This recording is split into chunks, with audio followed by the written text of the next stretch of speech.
Thank you for participating in today's meeting.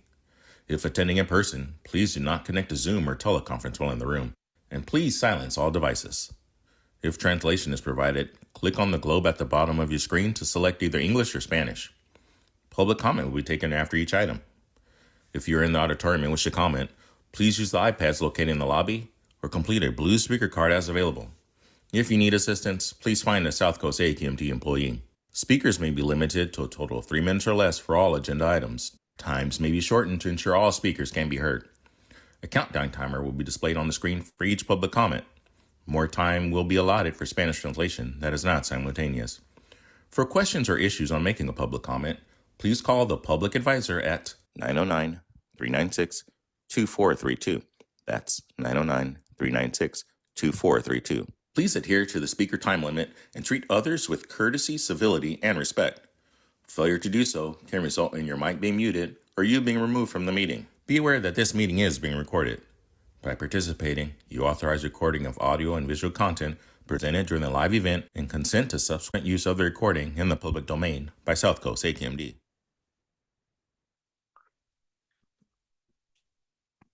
Good morning, everyone. I want to welcome you to our Friday, March 14th, 2025 South Coast Air Quality Management District Hybrid Investment Oversight Committee meeting. Our committee members are great staff, people watching remotely, and I'd like to ask Jenny Pierce to please call the roll. Supervisor Hagman, Councilmember Almos, Board Member Padilla Campos, Richard Dixon, Sarah Meacham. Here. Jill Wynot. Here. Chair Cacchiotti. Here. We have a quorum. Thank you, Jenny. First item on our agenda is discussion items, and number one is quarterly report of investments. Our Chief Financial Officer, Sujata Jain. Sujata, please. Good morning, Chair and members of the committee. Sujata Jain, Chief Financial Officer. This item is to report the cash balance in our LA County pool surplus and special purpose investments.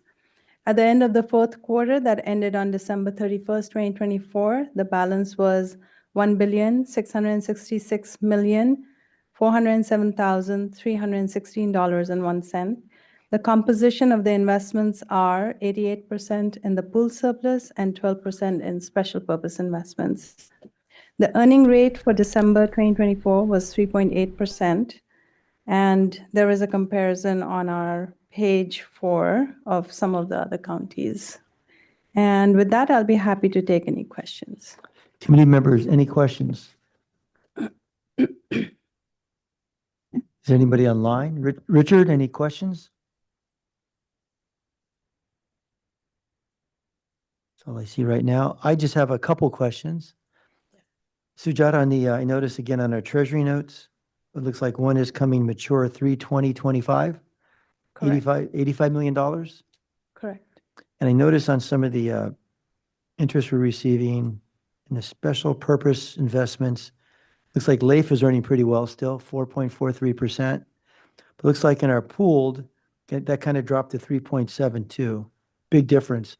Would you recommend, as we're doing this with maybe our advisors, what are you thinking about doing with $85 million coming due in a week or so?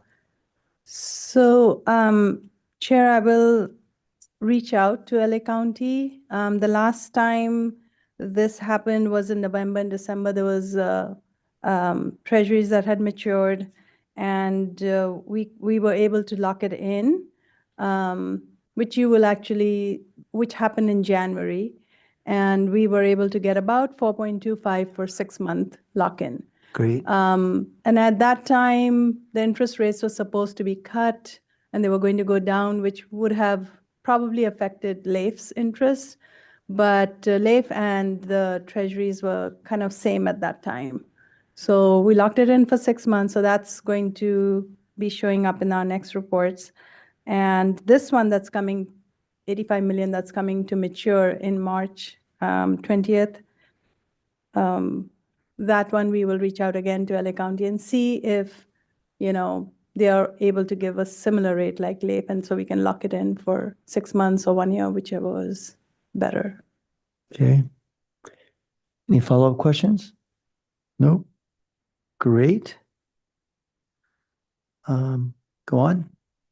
All right, so item number 3, this item is to approve the investment policy, and it has some very minor changes, and and to renew the delegation of authority with LA County Treasurer to invest or reinvest South Coast AQMD's funds. Committee members, any questions? Jill, please.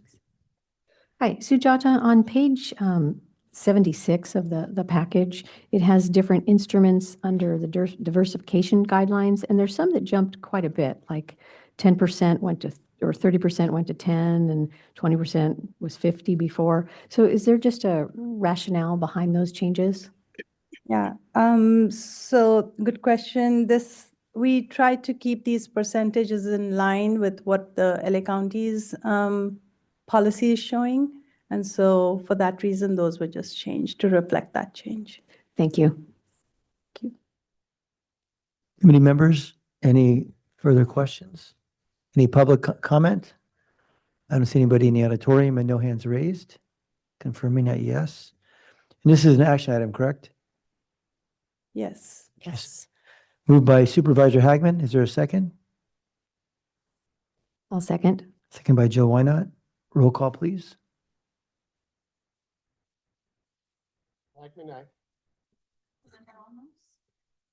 Sorry. Councilmember Almos, Yes. Board Member Padilla-Campos, Richard Dixon, Sarah Meacham, Yes. Jill Wynot, Yes. Chair Cacchiotti. Yes. Item passes. Thank you, Jenny. So we'll move back to item number 2. Go ahead. That one will be presented by Richard Babby, the Okay. investment item. Richard? Thank you. Good morning, Chair and members of the committee. I really appreciate the opportunity to talk to you today. As you may have recalled from the last meeting, I'm retiring at the end of this month. So this will be actually the last time I'll get a chance to talk to you. I've really enjoyed these meetings and our discussions. With me today, and will be presenting part of the presentation, is Robert Montoya, who's with our LA office, who will be taking over some of my responsibilities and will be one of the presenters. So again, thank you so much. As we get into the presentation, and I don't see it on the screen yet, the key themes are that for the fourth quarter, which is primarily the period we're sort of talking about, that economic fundamentals remain generally favorable and in balance to what the Fed was trying to achieve. But as I think we're all aware of, is that we've seen significant uncertainty as with the joining of the new administration. So in our presentation, we'll talk about both of those components. Is the presentation on the screen? I can't see it right now. Okay, sounds good. So I'm going to turn over the first few slides to, again, my colleague, Robert Montoya. Thank you, Richard, and good morning, everybody. Thank you for allowing us to be here. My name is Robert Montoya. I'm out of the LA office, and as Richard mentioned, I'll be taking over a few of his responsibilities. I actually don't see the slide on mine, but I trust that it's being presented. Right now, we're showing the consumer price index, year-over-year changes. Okay, perfect. All right, so I'll lay out the title when I want it changed. So, with the CPI, so one thing to note here is the progress in headline inflation in the last few months of 2024, and then going into this year has really stalled. In particular, we saw that the latest CPI report in January increased by the most we've ever seen in the last one and a half years. So we're noting, and you would have seen this yourself, is that Americans are facing higher costs across a range of goods and services as businesses are raising prices at the beginning of the year. There was a record surge in prescription medication and motor vehicle insurances. And there was also a lot of discussion around food prices and grocery prices, especially around eggs. I think we've all had that conversation with our neighbors at some point. And just given the recent avian flu, or the bird flu breakout as well.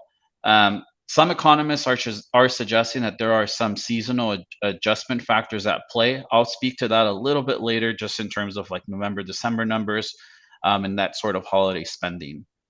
One thing I wanted to note is after coming out of the gate strong in 2025, the February CPI report actually showed that price growth moderated even more than expected last month, which was a welcome development. As of March 12th, or this week, I should say, headline inflation was at 2.8% and core CPI was at 3.1%. In other words, while inflation has made significant progress, um, by most measures, it remains somewhat stuck above the Fed's 2% target, which would suggest that there is still some ample room for the Fed to keep its wait and see approach in assessing the economy or assessing those economic implications, especially of enacted tariffs policies before deciding what to do next. Therefore, and I'll kind of speak a little bit, or to kind of tie this into Fed cuts, um, the Fed meeting next week, which we March 18-19 meeting, is any Fed cut is most likely off the table. Continuing on CPI and onto the next slide where it says inflation changes to CPI components. On the left-hand side of this, we see a cumulative, it shows cumulative components of CPI. One thing I wanted to know on here is that transportation has seen the biggest change over the last 12 months, and that shelter inflation in the red, if you look at the right-hand side, it carries a weight of 35.5%. So shelter inflation is still a key component of CPI, holding big weight on it. It still remains above the 2.0% target of the Fed. And it kind of goes to that theme of sticky inflation, which really kind of aided in kind of stalling things toward the end of December heading into January. Inflation really hasn't come down much because of that shelter inflation. But all told, the February CPI report actually showed some welcome moderation following January's worrying pop, as I just mentioned. This really derives from that fading seasonal distortions and a narrow scope in price increases. And despite the moderation in February, there is now growing concerns that tariffs are already affecting businesses, pricing decisions, as well as consumers worrying about inflation. But I know Richard will talk a little bit more to that in the future slides. Moving on to the next slide, the labor market, unemployment, and change in non-farm payrolls. So on the other hand of the Fed's dual mandate, you'll see the labor market conditions have remained very strong. With non-farm payrolls on the right hand, you can see at 143,000, which was below consensus, but we expected that downside because of the California wildfires. So that definitely impacted the report. We also saw an uptick in the 3-month average because of the revised numbers of November and December also ticked up. And the unemployment rate continued to tick down at 4%, which is a low for January. So market conditions have remained strong as we begin this year. One thing to note on that 4% for January, it is the lowest we've seen since May, mainly because of labor force participation stepped up. And just for context, December, we actually ended the year at 4.1% with the unemployment rate. So you can see that gradual move down. But that all does continue to be well below its 25-year average of 5.7%.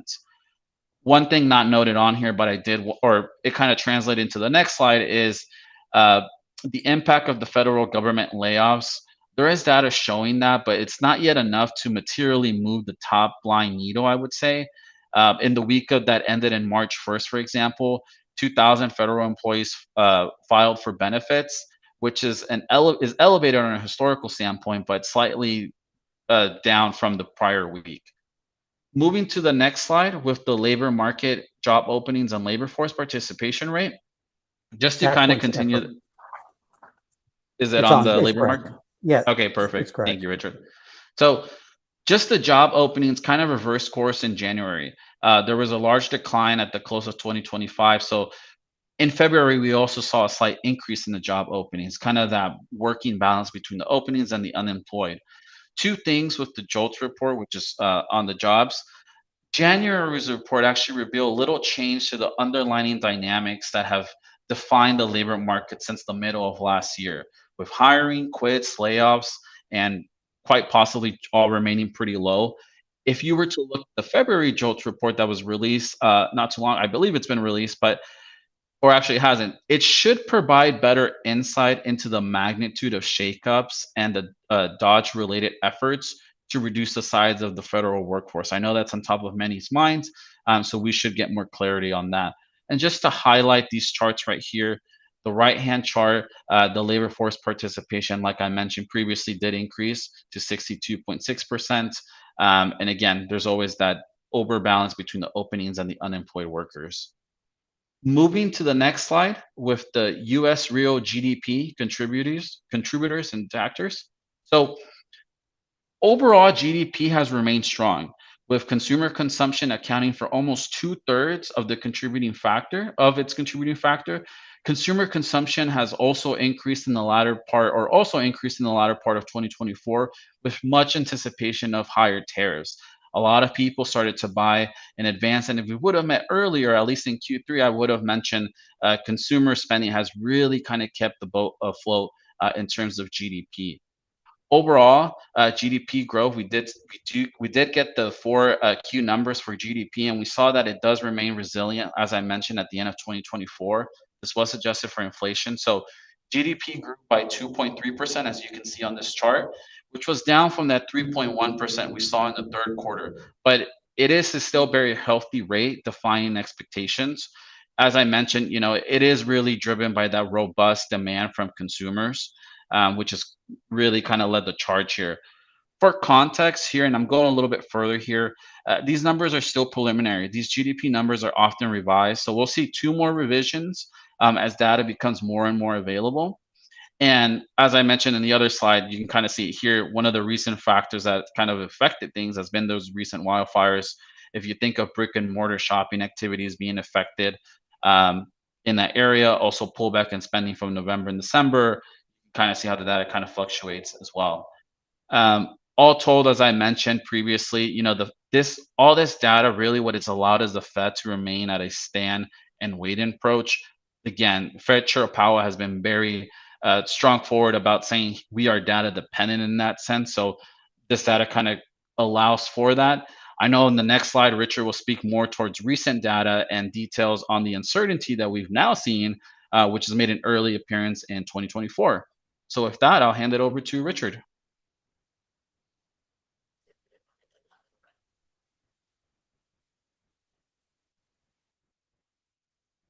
Next slide. Richard, you're on mute. Richard, I think you might be muted. Thank you. I appreciate that. My apologies. You would think I'd know how to do that by now. But sort of going on to what Robert had been saying, that basic economic fundamentals, the hard data we've been getting, at least until recent, has been very strong. But what we're seeing is significant increase in uncertainty. And it's just not tariffs. If you look at the sort of the items on the left, taxes will be a question of where it is. What will tax policy go on? Tariffs, which we're all hearing about, immigration, regulation, all of which could have significant economic impacts. Tariff is really the big one we've seen right now. The chart in the upper right-hand corner is showing you the change in real consumption. The lighter blue bars are showing you what the average was from August to October of 2024, and the dark blue bars are showing you what's in November. What we basically saw is a significant increase or uptick in imports and spending that where people were sort of accelerating what they were going to spend given the advance of tariffs. In fact, we saw the largest trade balance since 1992 when the data was starting to be collected by a significant margin in the latest number. It's also something that people are talking about. If you look at the word count of S&P 500 releases, you can see on the bars the number of times tariffs have been mentioned, significant increase as of December, and it certainly hasn't declined from there. If we go to the next slide. On the left-hand side, we're showing you what the forecasts were at the beginning of the year for CPI inflation for the remainder of the year. The dotted blue line is sort of where the market was expecting it. We expect some volatility, but at the same time, it was sort of to trend the same level. But what I really want to highlight is that shaded area. That is sort of the range of estimates. So what we're seeing is, while in general, economic conditions would suggest that inflation will remain moderate, there's a lot of uncertainty of what the impacts could be of tariffs or other administrative policies that we may see implemented over the year. The chart on the right is the GDP forecast. As Robert had mentioned, GDP for the fourth quarter came in at 2.3%. The forecasts that were done at this time were suggesting that GDP for the first quarter would come in at about 1.9%, with that shaded area indicating what it ranges. What's interesting is if we look at a couple of the ongoing estimates of GDP, one by the Atlanta Fed, that the Atlanta Fed's GDP number currently shows first quarter GDP coming in at negative 2.4%. The reason for that was that significant increase in imports, which is a negative on GDP growth for the latest number. What's interesting is the New York Fed also does an ongoing estimate. Again, these are based on whatever economic data has come to base. Their current forecast is that the first quarter GDP will come in at about 2.67. So I think in general, people expect GDP to come down because of the impact of tariffs, mainly from the change in imports in the first quarter. But what it will do longer term, we're not quite sure yet. If we go to the next slide, on the chart on the left, we're showing you that consumer sentiment. So these are survey data. So it's not really hard data, but it sort of indicates the sentiment of what we're seeing. And we saw that in the latest number, that consumer sentiment has come down. And what was surprising, if you look at the background data, is this was across all ages, income, and wealth levels, and that we're seeing declines in both current conditions and future expectations. So the consumers are becoming more concerned and uncertain about what's going to happen. The question will be, how will it impact their spending going forward? On the chart on the right, we're seeing that given all the talk of tariffs and what it could be, is that expectations for inflation over the next year have risen to their highest level. 4.3% is what the expectation of is inflation in the next year, is the highest level since November of 2023. It's interesting, though, if you talk about longer run inflation expectations, it was only up slightly to 3.5%. So again, consumers are becoming worried about inflation and are uncertain about what conditions may develop. If we go to the next chart, this is showing you retail sales as of January 2025. What we're seeing is, if you look at the chart on the left, that there was a slight decrease, about 0.9% in the latest numbers in January. So we're probably seeing some of this could have been that people spent more in the holiday season, maybe retracting some of their spending. But it also could be that people are more concerned about inflation and spending less and maybe worried about saving more. If you look at the chart on the right, is a breakdown of where that spending comes in. And the thing that sort of highlighted to me is that you looked at where you saw increases in spending, which weren't significant. Things like gas stations, food services, general merchandise. These are more like things you have to do on an ongoing basis. And that you look at the things that had the biggest decrease: sporting goods, non-star retailers, building and garden materials, those types of things tend to be more discretionary in nature. So people may still be spending money on the things they need to have to keep their lives going, but maybe coming and cutting back on some of the discretionary spending. If we go to the next slide, this is from the Atlanta Fed's wage tracker. And what we see is the blue line is showing you wage growth, and the red line is showing you inflation. And what we saw is, coming out of that big inflation spike, that inflation was exceeding wage growth. Since, in a sense, your spending power was declining.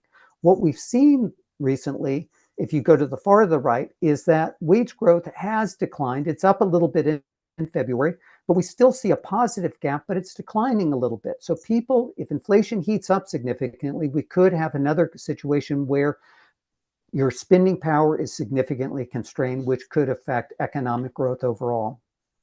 If we go to the next slide, we're showing you data, again, personal consumer spendings. This is just another number of retail and food service sales. What's important is this is an inflation adjusted number versus the other chart was not adjusted for inflation. But again, you see that same thing, that we've seen a slight decrease in spending in the latest number. On the chart on the right, what we're seeing is that personal savings as a percentage of disposable income still remains low and has been trending lower recently. And this is one of the things we're watching about the consumer health, is that Consumers are becoming uncertain, but they're also continuing to be strained. And what we've seen, for example, is if I were to talk about auto loans, subprime auto loans are now at their highest delinquency at 6.6% since the number has been tracked. So again, you're seeing a certain part of the income very impacted. What's interesting is prime auto loans, the delinquency rate is only at 0.38%. So for prime loans, for people who are making higher incomes and can qualify for those, they're still doing very well. So again, we're seeing some impacts potentially that could be detracting from consumer spending going forward. If we go to the next slide, we're showing you from the business side aspect of it. And what we see is that small business optimism index, which is I'm showing on the left, has declined in recent months to almost down 5 points. And again, this is a diffusion index, doesn't indicate absolute numbers, but in sense sort of change. So what we're seeing is while small businesses remain optimistic overall, especially about where they were from last year, we've seen an increase in their pessimism and in a sense less optimistic in the recent reports, which reflects that continuing story of uncertainty. Upper right-hand corner, that the number of people worried about inflation has still come down somewhat. It's still the second highest thing.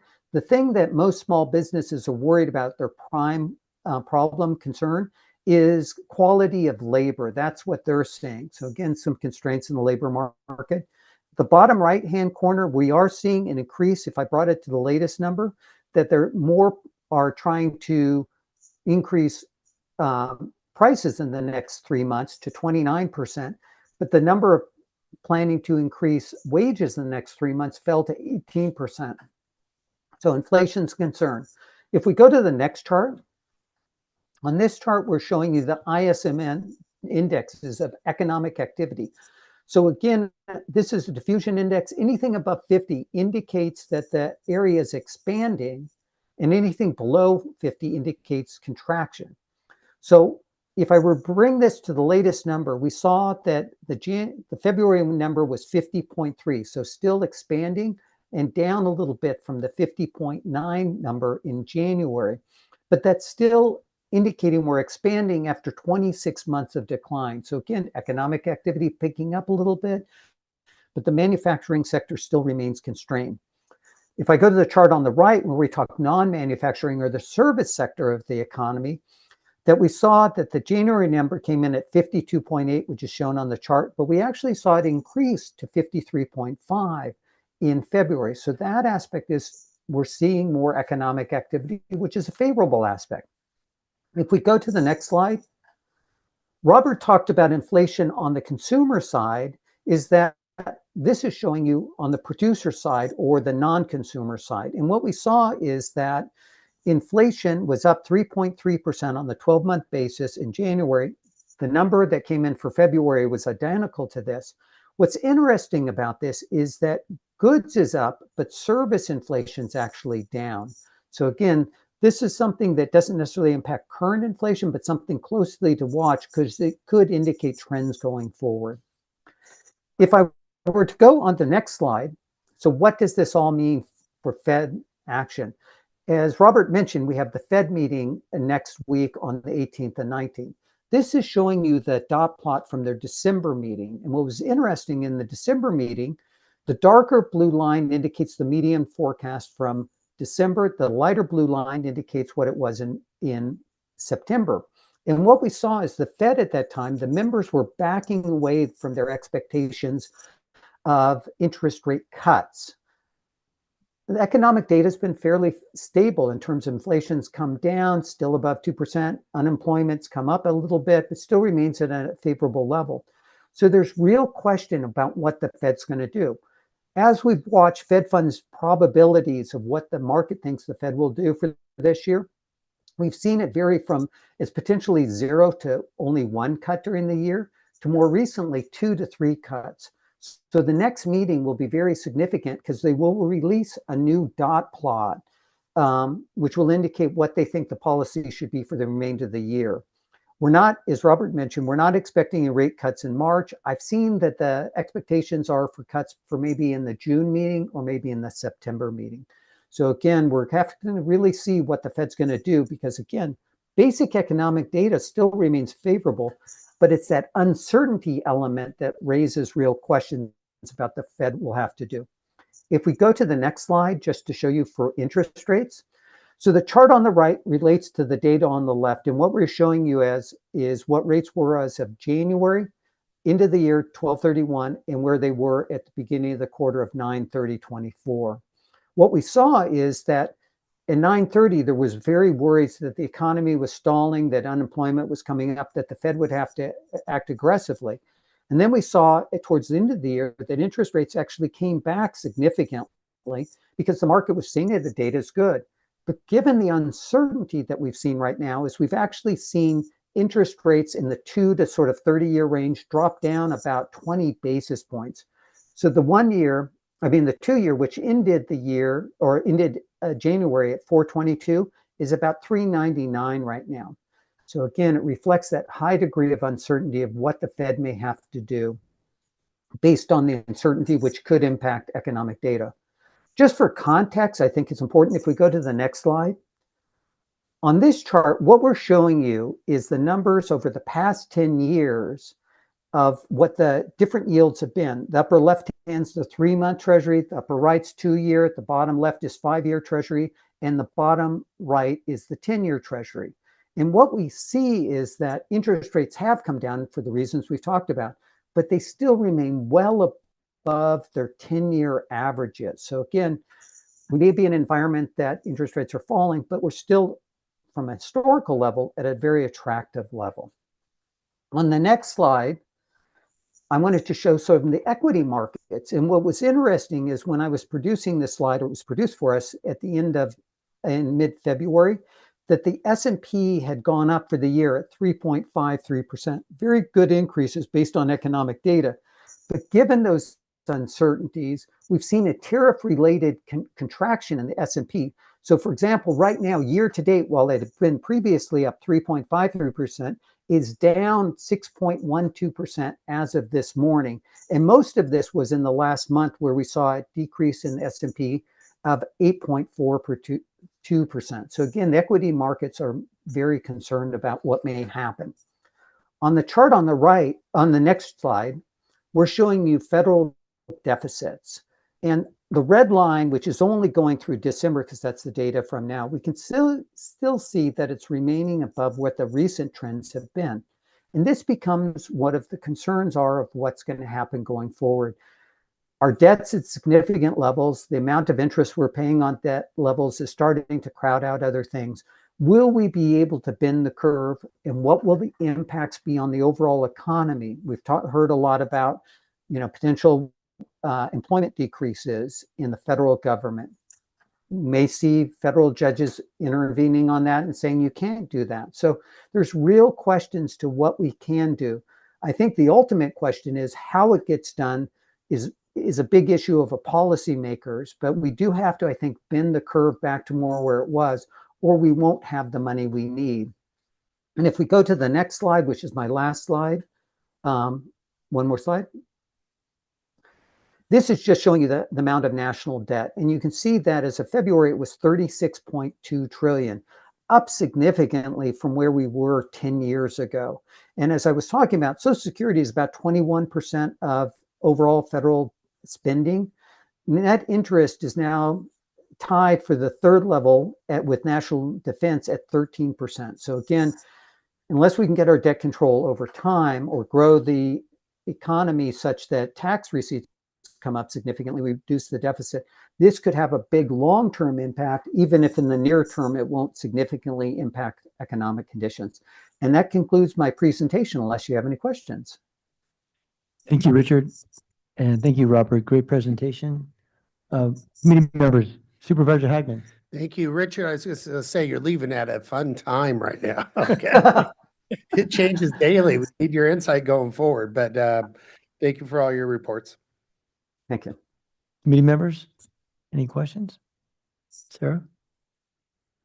I don't have a question for Richard, but congratulations on your retirement, and it's wonderful working with you. Thank you. It's been wonderful working with you too. I wish you all the best. Jill?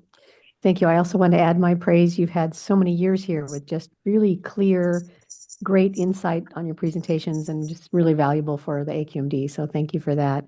And I actually did have a small question just for my own education on the additional materials, page 60, Yes. employment indicators, the labor force participation rate. Could you just explain there's a blue line of total LT and a prime age RT. What do the LT and the RT mean?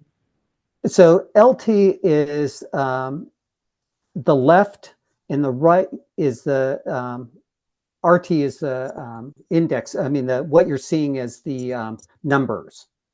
The word's escaping me right now. So the whole thing is that the percentages for the prime age are on the right, and the percentages for the total participation rate is on the left scale. Got it. Thank you so much. Certainly. Mr. Chairman, if I might, I just would like to add my voice to the plaudits and thank yous to Richard. He's done a wonderful job and we will miss him. Thank you very much. Board Member Padilla Campos. Go ahead, Board Member. Thank you. I'm sorry I was late today, but I was so glad that I caught your presentation. It's always my favorite, and I guess I'm realizing now this is your last meeting. So just wanted to take the opportunity to thank you for always just your well thought out and just explain everything so well for us. So thank you for that. You'll be missed. Thank you. I appreciate that. But you will be well served by Robert and other members of the team. So I do appreciate your thoughts, though. Richard, just a quick question on the debt, because we've been talking about that. I've been on here going back to when Mike Antonovich was here. It's always just been going up, the national debt. And has been talking now about tax cuts, of course. How would that impact this debt, which is just, I mean, the interest we're paying now is close to $1 trillion a year. What are your thoughts on that? So one of the big thoughts of the administration before it was going to take place is that the policies of this administration in total were viewed as net positive for economic growth. So we would see an increase in tax receipts. But the thing that was really a worry about is that they would also decrease taxes such that you'd see a bigger gap between receipts and expenditures, so the amount of debt would go up. At least that was the worry at the beginning of the administration. The question is, what policies will actually be enacted and what will the ultimate impact of all these different moving pieces would be? So I'd hate to give a guess of what it's going to be, because it could go to any way. I mean, again, we definitely need economic activity to increase to be able to support the amount of federal government spending, but we also need to see some decrease in federal spending to get that gap more in control. Hopefully that was responsive to your question.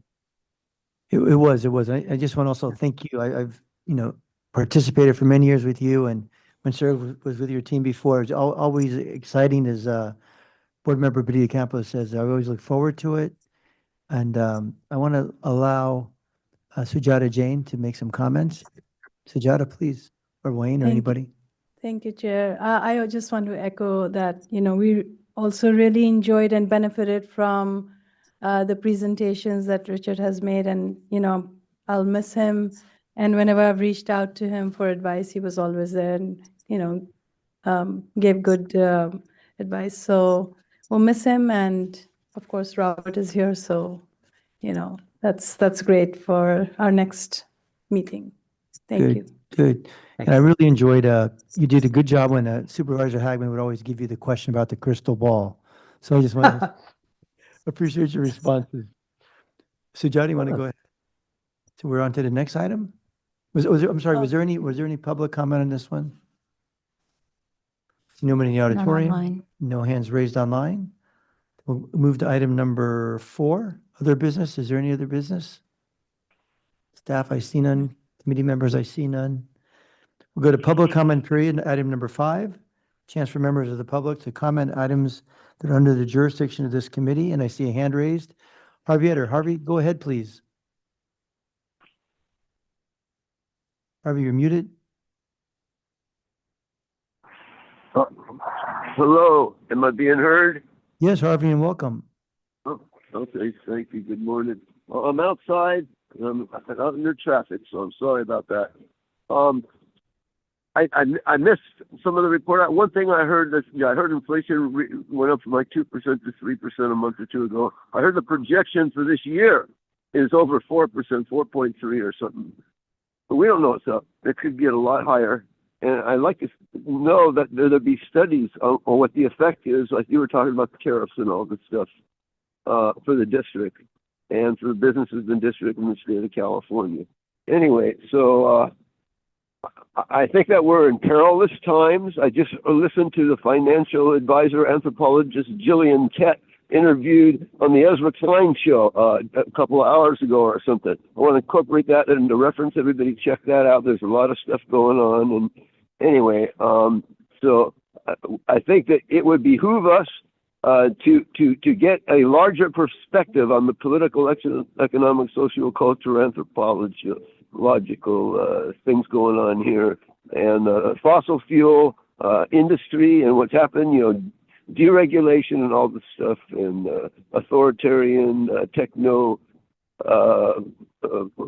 Anyway, there's stuff coming down. Also, an interview by O'Bannon, associated with that, another guy with the Times within the last couple of weeks, and Harari, his new book Nexus, that it's about the history of communications. He's the one that wrote *Sapiens*, 55 million books, and it's saying that we have most sophisticated communications in the history of the world, and this is that, but we don't talk to each other anymore. All right, so let's talk, let's listen, and incorporating also Wilco, and the governor used him for his ads 4 years ago, and impossible Germany, unlikely Japan. We didn't see World War II coming.